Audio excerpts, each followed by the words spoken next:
a bit of an understatement, Jason.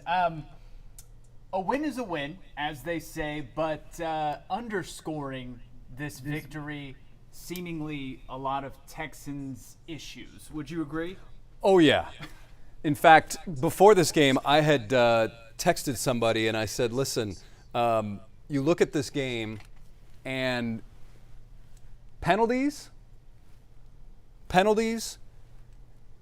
and their issues running the football. If they cannot correct those, this will be a close game. And sure enough, those issues were very prevalent in this game, to say the least. And that's what we saw. We saw a team that had issues running the football, and they also had issues with penalties, and not just penalties, but penalties at inopportune times. And that is just killing this team. And when you look at where this team wants to go, they cannot continue to have these issues, because it's one thing to beat an 0-3 Jacksonville team. It's going to be another when you have to face Kansas City or Baltimore. And we saw it last week with Minnesota.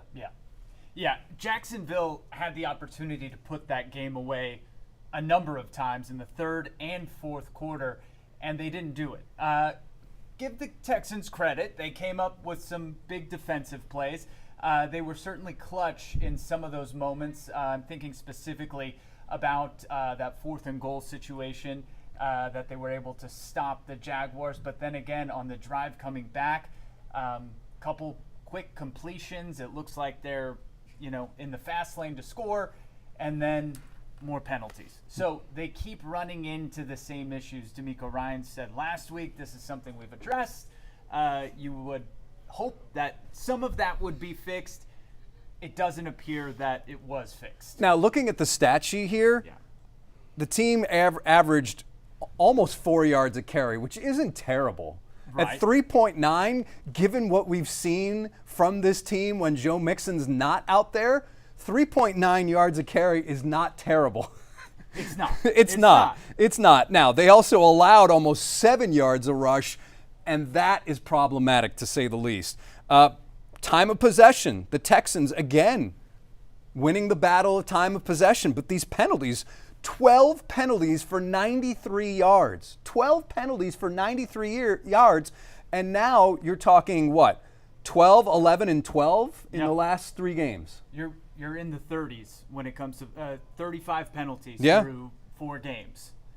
And another guy, Laramie Tunsil, once again, with a number of penalties today. I realized they weren't all false starts, illegal formation. I think he had a hold there in the 4th quarter, but still, One thing I noticed about Laramie Tunsil today. Yeah. Now, he wasn't in there the entire game. Right. For sure. Right. He left due to some kind of injury. But did you notice the formations offensively? Where did he pick up some of those penalties last week?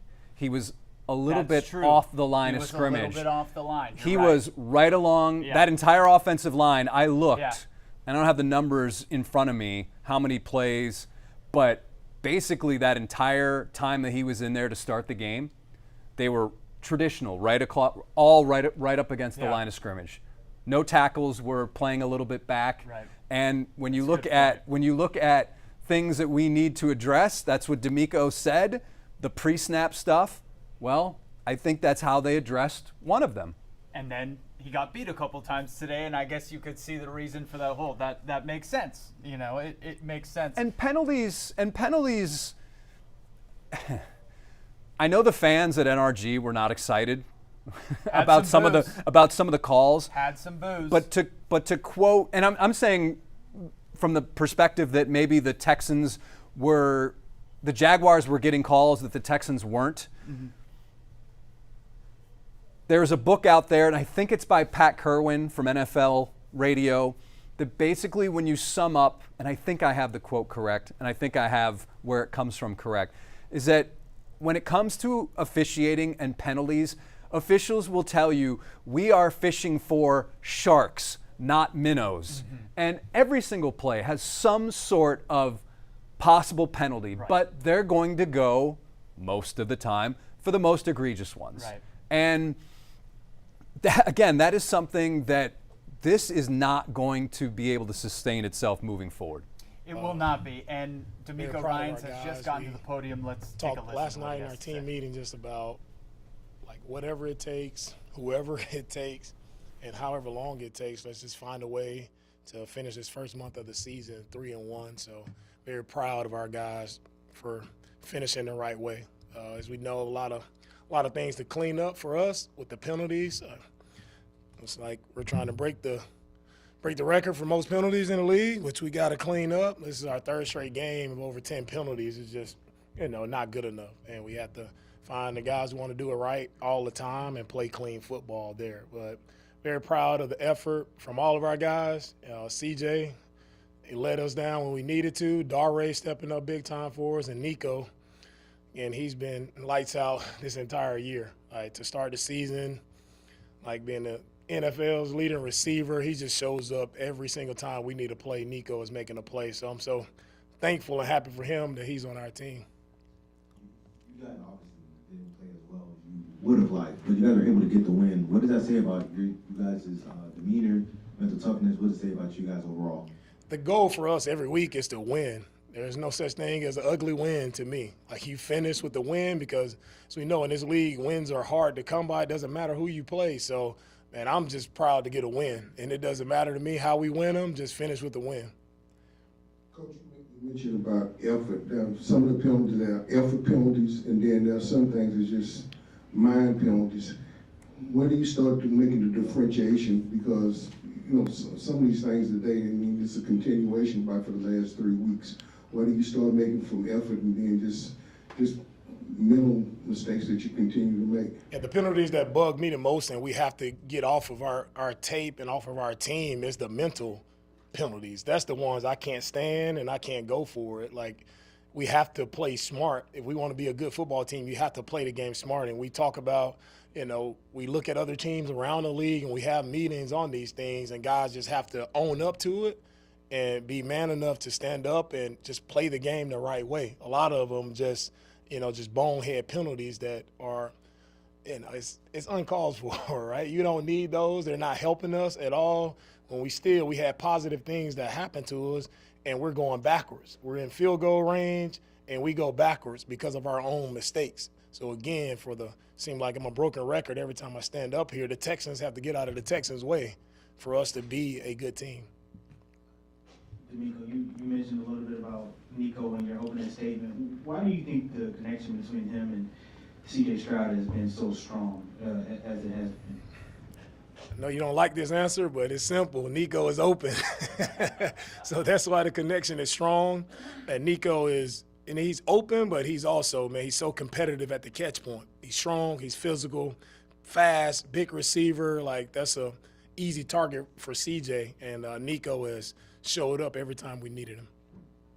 Coach, can you walk us through any adjustments the defense made on those final 3 drives to force those 2 crucial punts to give you guys an opportunity to stay in the game? The adjustment for the defense is mindset. We did not play with the right mindset on some of those drives, and they were able to drive down on us. It's about mindset, effort, right, and physicality. And I think when we needed to stand up and made a play, we made a play to give our team a chance to continue to be in the game. But we got to get a lot of things cleaned up on defense where we have to get more stops. Now, third down, when we needed stops, guys showed up on third down and made some big-time plays, but a few explosives there we can't give up.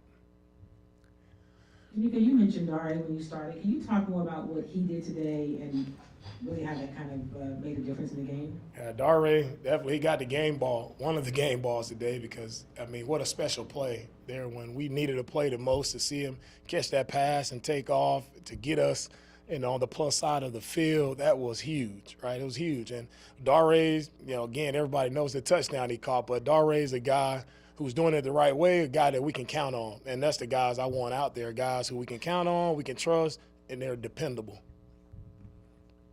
Nico, I was wondering if you think establishing a little bit of a better run game would help with some of those penalties they all are struggling with on offense. With the penalties that we're having, it really doesn't matter, run game or pass game. We're getting them all sorts of ways. So it's just us playing clean football, playing smart football, and just getting out of our own way. You mentioned the mindset of the defense was the adjustment. Do you mind just explaining what the mindset was and how you addressed it to shift it and change it? Yeah, it's just guys had to, we weren't playing our style of ball. We weren't stopping the run. We were not setting the edge. The ball was getting outside a few times, and they were able to have explosive runs. We weren't tight, sticky in coverage. It was just uncharacteristic of how we play. Coach, you talked about Nico Collins and having good chemistry with C.J. Stroud, but breaking out like he's breaking out. Can you talk about that and what he's been able to do from year to year to year to get to where he is?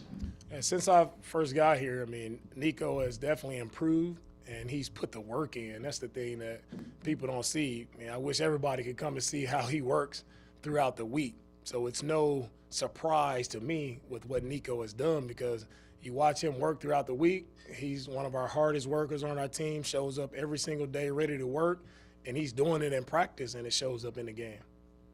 Nico, there was a sequence where it wasn't ETN, it was the other running back off the top of my head, but he runs downfield. Oh yeah, Bigsby, sorry. Bigsby runs downfield, and then Kalen Bowles brings him down, and then eventually you all get a stop on 4th down. What do you make of the play that Kalen made? Yeah, one thing our defense stands on is effort, and there's no better play that exhibits that effort than Kalen, right, giving us a blade of grass to stand on. So Kalen's effort to run him down and get a stop, and for us to regroup after such a huge play, for us to regroup and then be able to get a stop there in the red zone, that's a big turning point in the game. So, and that shows what effort means, and if you play the game the right way with that type of effort, it can put you in position to be on the winning side. So proud of Kalen for his effort. Coach, just the thought process and how you and Coach Slowick are instructing CJ. Clearly he has a ton of confidence. The off-platform, off-schedule throws, the plays going through his mind. Are you thinking cutting the field down half, simplifying the read, or is it just as simple as you're saying, get the ball to Nico, he's down there somewhere? Thought process and coaching him through those off-platforms. CJ did a really nice job today of going through his progressions. I thought our protection was better today. He had a lot of time to make those reads. He had a lot of time to escape the pocket and make the plays we needed to make. And he did a good job of keeping his eyes downfield and finding the open receiver. So, credit to CJ, over 300 yards passing, 2 touchdowns, big day for him. We're not here in this position without CJ and what he was able to do today. We all know you're not a big statistic guy, but obviously Nico is leading the league in receiving yards, and he's on pace for over 2,000 yards. I know it's early, but what does that just say about his overall talent, that he's been able to, obviously, we see it all the time, but just be able to turn himself into basically an all-pro level type of receiver? Yeah, Nico he's deserving of all the praise and all the credit that he's getting. He's one of the top receivers in the league, and he's showing it. He doesn't have to talk it. He's showing it by what he does on a game-to-game basis. He's proven that he's one of the best. He should be all-pro, whatever, all-pro, Pro Bowl, all those accolades should come to Nico because he's shown it every single week. All right, thank you, guys.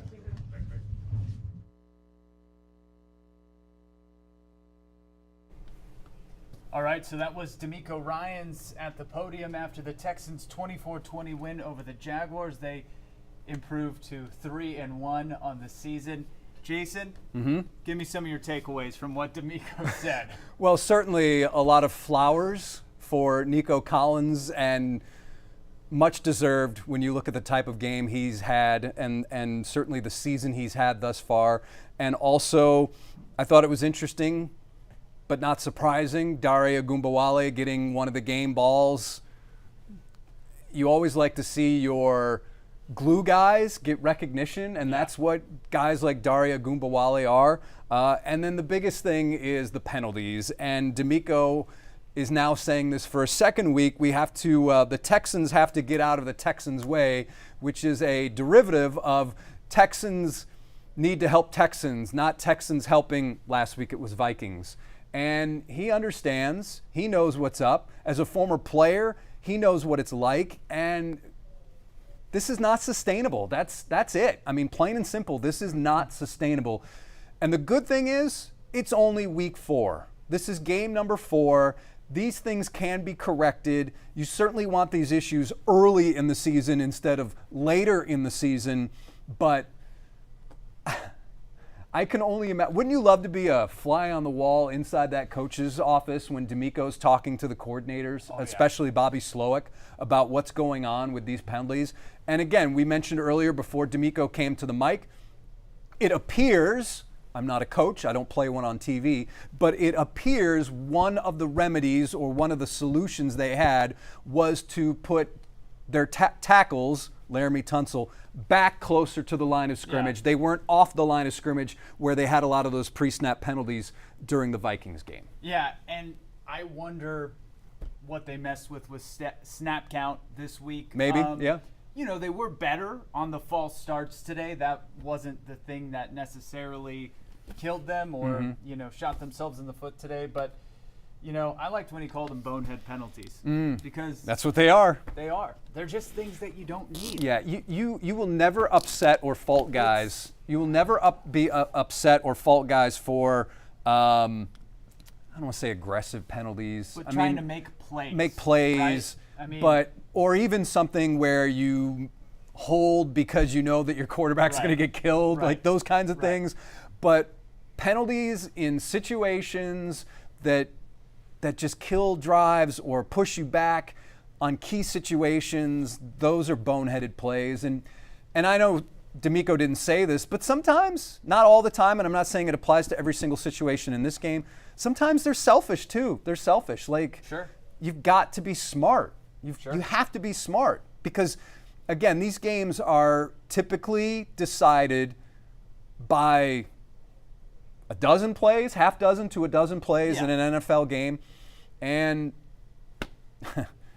when the margin is that slim and that small, penalties matter. They do matter. And the margin gets smaller when you're playing Yes. a good team. Trevor Lawrence coming into this game, I know you know this, winless in his last 8 starts. They almost gave him his first win in a long time. 9 starts. Yeah. Dating back to the game at NRG Stadium against the Texans in November of last year. So, yeah, we did the research on this along with the Associated Press that Trevor Lawrence had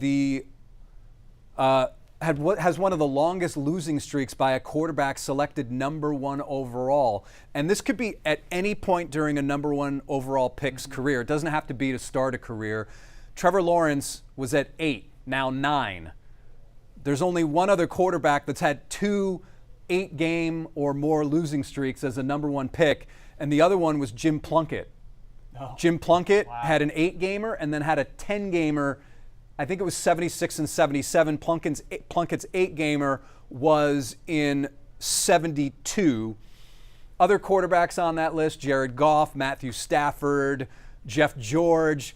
But the longest losing streak by a quarterback chosen number 1 overall is 11 games, an 11-game losing streak by Troy Aikman of the Cowboys his rookie season. Now, when you look at all those quarterbacks aside from Trevor Lawrence, not bad company, I guess. Yeah, you know the answer. They've all played in a Super Bowl. So I don't think all is lost with Trevor Lawrence if you're a Jacksonville Jaguars fan, which invariably some will likely watch this. But it's things are not going well in Jacksonville. And they had a chance to win this game, and they probably should have won this game. They should have won. I don't know if it was put on a platter for them, but they should have won this game. They should have won this game. All right, are we doing words now? One word? You want to do one word to describe this for the Texans? Let's do it. I've got mine. Do you want me to just go? You go. Fortunate. Okay, that's a good one. Fortunate.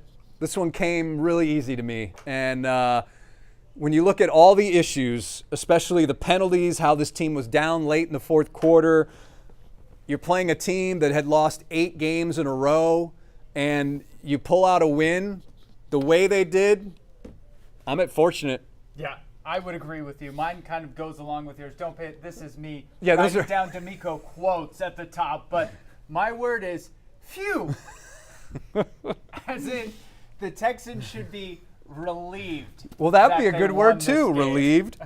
Relieved. That's a good word. Some would say lucky. Lucky, yeah. Certainly, we had someone here in the newsroom say penalties. Yep. I don't know if that really describes the game, but certainly that was a story of the game. Penalties. But, that's basically what what this football team is going to have to address again this week. That was one of the main things that we heard from the Texans leading up to this game was penalties, penalties, penalties. And Demeco addressed it after the game, saying, oh, I'm up here again talking about penalties. And going along with that, looking ahead, is he's going to have to address the penalty situation again leading up to this next game. Yeah. And I'll tell you how bad this penalty situation is. Okay. It makes us not even talk. It overshadows some incredible performances like what C.J. Stroud does almost week in and week out. Yeah. He throws for 345 yards today, 2 touchdowns. Could you say it was a quiet 345? Because to me, it just shows the efficiency and how effortless it is for CJ. And I like the fact this week they started to open up more of those underneath routes. Last week they got away from that. I think sometimes they fall too in love with trying to take the top off the defense and just go deep. I understand they want to pin guys back, but there is a lot to be gained underneath the coverage. I wonder how much that, and I was thinking about this driving in, how much the lack of a running game has affected what Bobby Slowick wants to do. Certainly, you've got to commit to the run, and you've got to run the football to loosen up the defense, and maybe those deep shots is a way to open things up. Maybe, yeah. No, that open things up for the running makes game. Sense. And we had texted earlier about some of the play calling about certain plays, but again, I wonder if the gadget plays, that's also a way that Bobby Slowick has to overcompensate, if you will, for the fact that you have your 3rd string, 4th string, and 5th string running backs getting the bulk of the carries in a game like this. Because that first game when Joe Mixon was there, yeah, we could live with that. We could live with that. It looked good. It looked like an efficient offense. Efficient, smooth. It was. I don't want to say crisp because they had some little things going on. Issues, but who do we have here? All right, and it looks like we have Nico at the podium now. Let's listen in to what Nico has to say. You have with CJ, like when the play breaks down, it's like just finds you automatically. How? I feel like, man, we just work scrimmage drill, off schedule plays every day in practice before we're going to start. That's like every day. So you really don't know where he's looking. You know, you're just trying to find an open void. And but Seven, man, he's special. You know, he's the type of guy that's going to extend the play. Always looking downfield, so I feel like the play is never over. So also always got to find that void and the hole, man. And Seven, he's going to find you. You know, so that's what we've been doing. The offense had 6 possessions, 6 punts, or 5 possessions, whatever it was, had nothing. And then on the last possession, you had 6 first downs, 69 yards and a touchdown. Well, like, what happens on the last possession you're able to just get it going? Yeah, man, it was one of those, like, we just had to dig deep. We had to put our minds to it, you know, really who wanted more. You know, we was backed up, you know, down by 3, and we know we needed a touchdown. So I feel like, man, with it, in that huddle, man, we talking to each other, man, like, let's go. You know, this is what we train for. This is what we going out there in practice every day straining for, out there in the heat, you know. So in these moments right here, it's easy. And so that we all leaning on each other in the huddle, man, and just taking one play at a time and out there balling. You know, out there got the dub, man. I feel like that was the most important for us. Nico, your coach was saying part of what makes you a great target is how competitive you are at the catch point. What goes into building that? Just whenever the ball in there, just go get it. It's yours, you know, and you gotta be aggressive at the catch point, aggressive hands, and just go get it. You know, so that's my mindset every time. You know, your opportunity come. You know, you just never know when the next one's gonna come. So whenever the ball come your way, just go get it. You know, have your first down, celly ready, and move the sticks for the team. So that's my mindset. You know, whenever the ball in the air, just go get it. Nico, 15 catches, 3 out of your 4 games, you have over 100 yards. Now knowing that this is possible and how consistent you've been, is that your new standard moving forward? Yeah, it is. I feel like my standard, man, just continue to be me, continue to submerge in the deep end, you know, block out the distractions, continue to be myself, continue to find the things I need to work on, which is everything. I feel like there's always room for improvement on your game. So my mindset, man, don't get comfortable and continue to build, continue to take care of my body, continue to be available for the team, you know, and just let the rest be the rest, you know, let all the pieces fall in place. You know, through the first 4 weeks, right now, you're on pace for almost 2,100 yards. When you just hear your name and numbers like that, Demeco prior said that, you know, you deserve all the praise, all pro, Pro Bowl. What kind of goes through your mind when you hear these type of numbers, these type of accolades that people start to put on you? Man, it doesn't feel real. That's those type of achievements you want to have. And it's early, but it's a great position to be in right now. So I feel like for me, continue to be myself, don't get comfortable, and continue to build. Find out 1%. It's a marathon, it's a long game, it's a long season, man. And so I feel like for me, just find ways to be available, find the ways, whenever my number's called, make a play for the team. And that's what I've been doing. Just going out there with my brothers, man, between them lines, and it's no better feeling going to war with them. So I feel like, man, when we on our details, man, we on to something. So I feel like for us, man, continue to build, continue to be myself, and just push everybody around me, and continue to go. So I feel that's my mindset right now, just be 1% every day and don't get comfortable. You set a franchise record for most receiving yards through a player's first 4 games of the season today. It's a blessing. Congratulations. Thank you. Another Thank you. 100-yard game today. Sure. What do you think has been the secret to your consistency? Just like I said, man, just not getting comfortable. Just taking advantage of every game. Whenever you step between them lines, man, it's what you live for. Even the same game you're playing your entire life. And so it really comes down to how much you really want it, the details, and continue to strain. So it's a long season, it's a marathon. It's not easy. So it really comes down to your preparation, how you taking care of your body, and going out there and just having fun. And I feel like that's what I'm doing right now, just having fun, blocking out the noise, and just being there for my team. And being there for my teammates, making plays when I'm never called, and like I said, man, just letting everything fall in place. I'm not thinking about the numbers or where I want to be. I know my goals. I want to be healthy and just be available. And just let the rest be the rest. So continue to build, continue to be myself, and thank God for everything. Nico, that last drive, the last few drives, you had a few big catches. Like, what are you thinking in those moments when you all are down and you know that the CJ is gonna go to you? Yeah. Just it's one of those situations, man. Like you know what the team needs. We was backed up. Maybe how much time was on? Like maybe 3 minutes left. And so we know just take one play at a time. We know we wanted to score, want to put points on the board, but we can't just go out there and just acting crazy. Just take one play at a time, move the sticks, man. And that's what we was doing. After every play, win the huddle, like let's go, just breathe, one play at a time, and keep stacking. So that's what we did. We moved one ball down the field, man, drove, and Seven trusting in us, we trusted in him, and we went out and made the play, So I feel like for us, man, we got to continue to fix the details, and we can't keep getting in 2nd and 20, 2nd and 30, because that's kind of hard to get back on track, So I feel like, man, we continue to be sharp, continue to find little details. Like I said, it's a marathon, so I feel like we got to continue to build, continue to have fun, and just enjoy every moment. Just to piggyback off of your statement of saying you got to work on those details, can't start off 2nd and 20. What's some of the things that you guys do offensively that allow you to get into that rhythm to kind of move away from those 2nd and 20s, 1st and 15s, to have that fast-paced rhythm going into some of those drives? It's hard to pick back up, but I feel like we just got to get back, make a play, so we get back on track. And that's what we did. I feel like we never got our heads down. We continue to build every play, just take one play at a time. That's what we did. End up moving the ball down the field and end up putting points on the board. I feel like that was very important, keeping the drives alive, just having one play at a time, So that was our mindset, just put points on the board, and that's what we did. Just having trust in each other, having each other back, and that's what we did. Hey, Nico, one of the things that Demeco said when we asked him about the chemistry with you and CJ, he said, no, you guys don't want to hear this because he gets open. Yeah. Talk about how you're able to do that so much, especially when it's crucial. Seven's special, man. He's the type of dude that's always looking downfield, always finding an open void. So I feel like whenever the play's over, it's not really over. Just finding an open void for him, he gonna make a play. He's a dude playmaker, so we're putting our trust in him, he trusts us. So I feel like that's really what it comes down to. We got his back.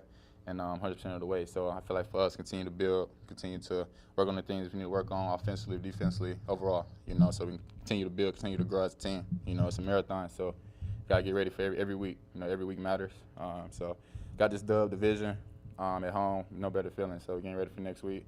Against Buffalo is another big matchup. We're going to have fun to be us, just not making the moment bigger than what it is. Thank y'all. Appreciate it.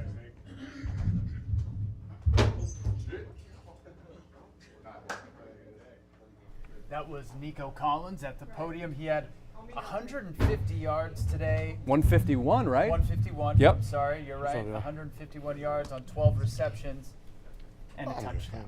Oh, Part and of the swag, CJ's at the podium now. I'm playing. Caleb Bullock made an unbelievable hustle playing for you guys. I don't know if you're able to see it, just what's going on through your mind as you guys watch that to set you guys up to have the moment you had. Yeah, that's a huge play, man. Like, NFL is about, it's a game of inches, you know, a game of yards.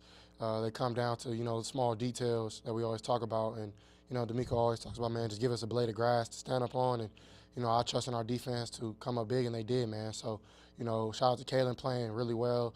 As a rookie, you know, I know how hard that is.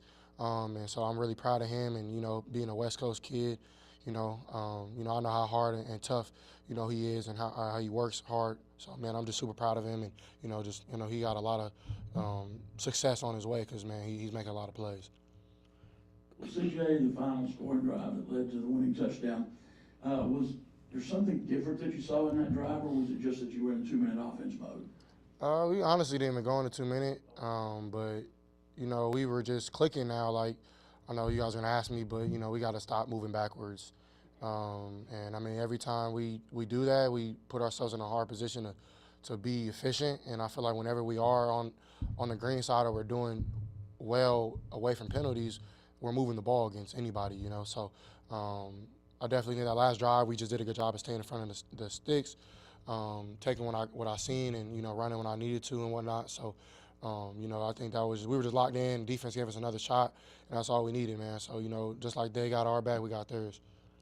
CJ, talk about, and I know you're going to be asked this lots of times, but in terms of your relationship with Nico, it's not always pretty the way the play works out, but somehow you're able to find him. Talk about y'all's relationship.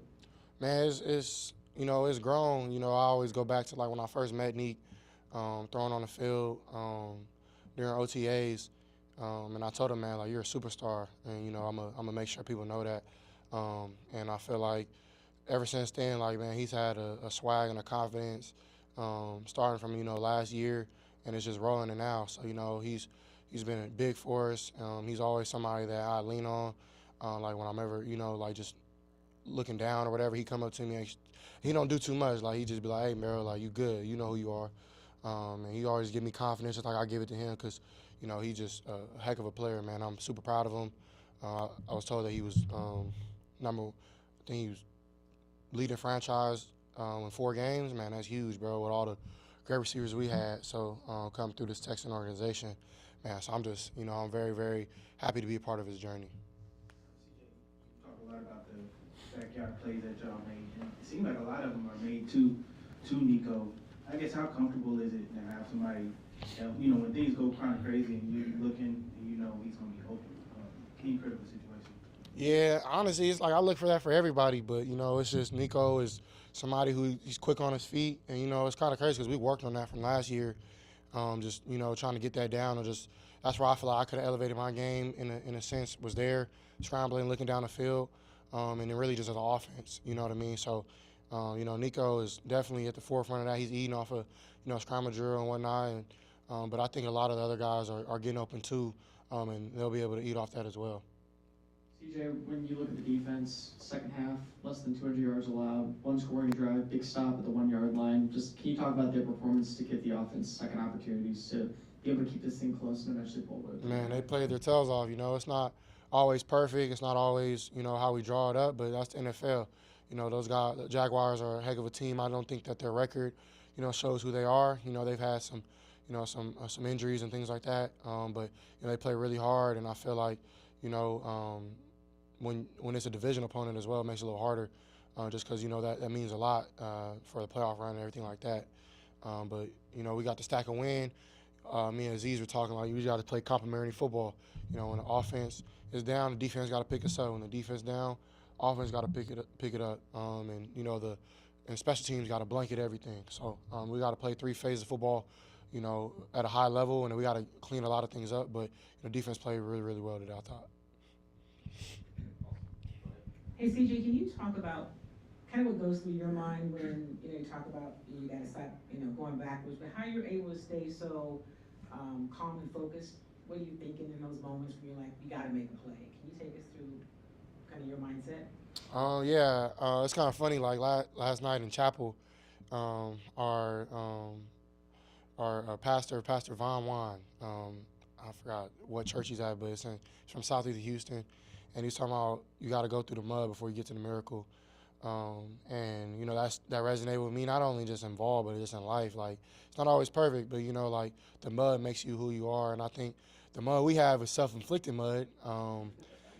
But you know, I feel like that kind of motivates us in a sense, and it motivates me just to like, man, like they trying you to see like how great you really gonna be in this 3rd and 20 or the 2nd and 20, like how great you gonna be. See, like I just kind of just challenge myself a little bit. But you know, I don't love it, but I deal with it, and I respect the game, and I just know that like those plays, if we can make them, we don't want to live in that situation. We don't. We're gonna snip this in the bud. It's gonna happen. We're speaking to existence, but I definitely like it motivates me just to be great.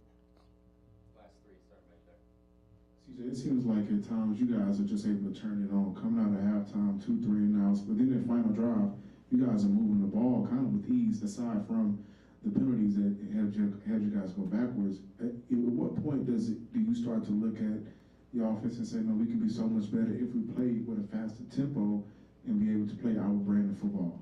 We're playing our brand of football, man. You know, like we're you know, just because you get 2-3 and out doesn't mean you're having a bad day. I respect what you're saying. I understand. But, you know, just because you go tempo don't mean, like, things just start rolling. Like, we tried that weeks prior, and we're just getting shells, you know. So, but I do understand where you're coming from. I think, you know, we can, you know, get more of a tempo and get going a little more. And then not even just staying no huddle, really just getting out the huddle, breaking the huddle the right way. All the elite teams I ever watched growing up, Patriots, I watched Stafford a lot with the Rams. I can go so on and so forth. Man, you watch it on TV as a kid, you see how quick they break from the huddle when they get on the line of scrimmage, and the defense feels that. And now you get an opportunity to read the defense a little more, and I think that's where we can take the next level and get better at. But yeah, I definitely do think we came out a little short out of the second half, but you know, it's not about looking down on yourself. You know, it's all about the next play, making the next play the better play. And my team actually helped me doing that. You know, missed a throw in the first half that I know I can make, and I just rushed it. But you know, they picked me up and came back in the locker room, and you know, just went from there. And you know, that's one thing about ball. You can't like hang your head down too long, because man, the other team ain't doing that. They trying to get you. You know, so. Yeah, but I definitely do understand where you're coming from. But, you know, I feel like, man, we got a lot of good things going on offense, and we got to just clean things up for sure. CJ, you talked about your relationship with Nico. In what ways have you seen him grow as a wide receiver here? I would just say he's grown a lot, but I just think he needs an opportunity. I think Nico's been great since he's been born. You know, I told y'all when I met his dad 2 weeks ago when we played the Bears, and looked just like his pops, but his pops looked like he could play, you know, like he look young to this day, you know what I mean? So I definitely know like Nico been great for a long time. He just needs his opportunity, and you know, I think as he continues to go, he's just gonna continue to get better and better and grow. But I think Ben McDaniel's done a good job, a great job helping him along the way, learning about route running and just like how serious you got to take the game away from Sunday, from Monday all the way to Saturday. How hard you got to prepare, and I think, you know, Ben has helped him do that, and I think as he continues to go, man, you just see him get better and better every week. CJ, can you just go through the time sequence? It was like the 105 mark, then you got to the 41 second mark, and then all of a sudden it looked like y'all stood around for like 10 seconds rolled off. And can you explain what was happening, what we are trying to do, even though y'all had the scoring drive? What was going on at that point, or what we are trying to get done prior to the scoring drive?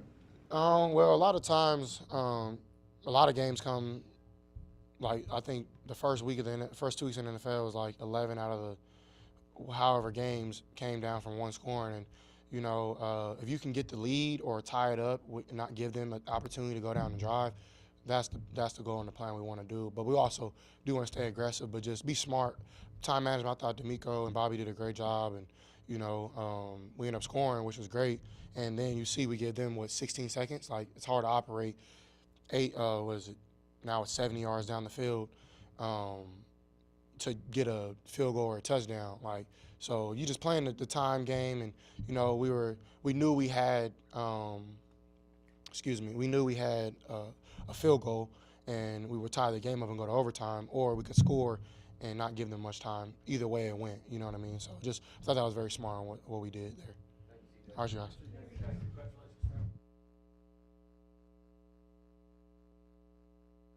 CJ Stroud reacting to the Texans' 24-20 win over the Jags.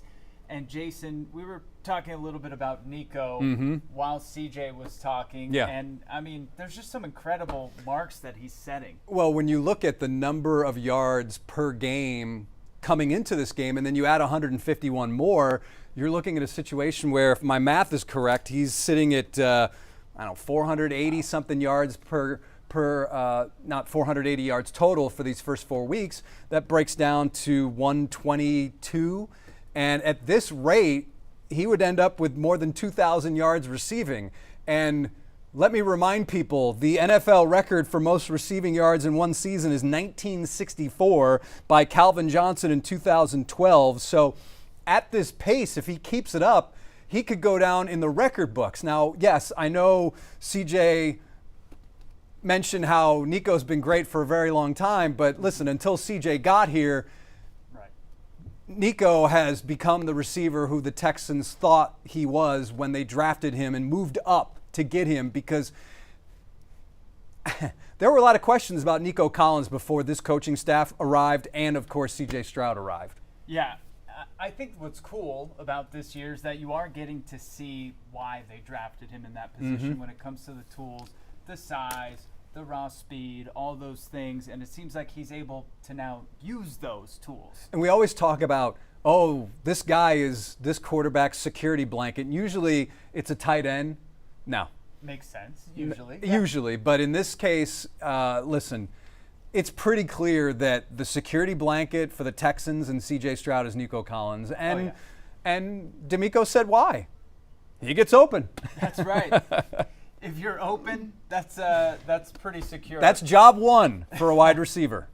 You know, I wanted to, before we close out here, I wanted to talk a little bit about why I think we are perceiving this win in a different way than we might have last year, right? Last year, I think if the Texans had started out 3-1, it would have been like, wow, that's a surprise. But this year, they expect to win. Yeah. So when they win ugly, I think there's disappointment. It feels like there's still stuff left on the table. And there is. This team can be so much better. They can be so much cleaner in the way they execute. But I do think it's important to note that any team, whether you're the Chiefs, the Bills, any team, they have a number of ugly wins throughout the season. So we have to give the Texans credit for that fact, that they had the grit to still be able to pull this out. Well, you were looking at last year's team through one set of glasses, and now when you look at this team, you're wearing a completely different set of glasses, and with that becomes an entirely different view of this team.